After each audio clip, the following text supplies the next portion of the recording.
Welcome to our channel. Today we how to verify Philips Hue local control without internet. To verify Philips Hue local control without internet, first, ensure your Hue bridge is connected to your local network. Make sure that your smartphone or tablet is connected to the same Wi-Fi network as your Hue bridge. Open the Philips Hue app on your device.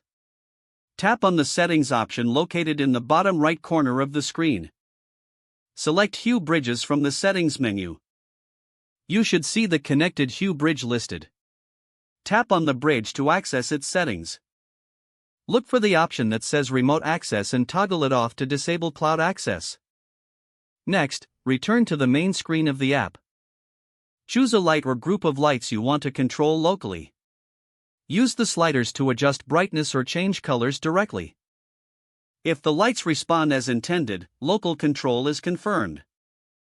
You can also test control by using the physical light switches connected to your Hue system. If local control is functioning properly, your lights should respond immediately without needing an internet connection. For further verification, turn off your internet connection completely.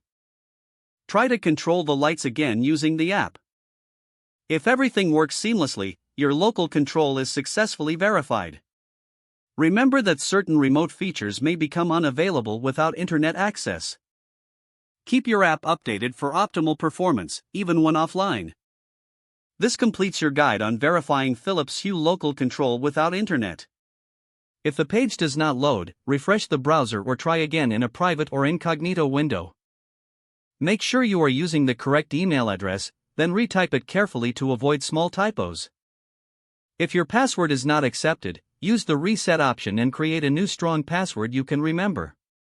Check your spam folder for verification or security emails, then complete any requested confirmation steps.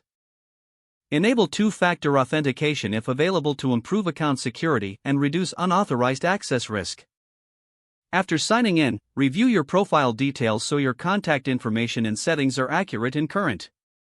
If you see an error message, note it down and try again after restarting your device and internet connection.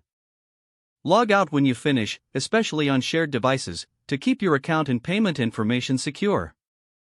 Don't forget to like this video and subscribe to our channel for more step-by-step tech guides.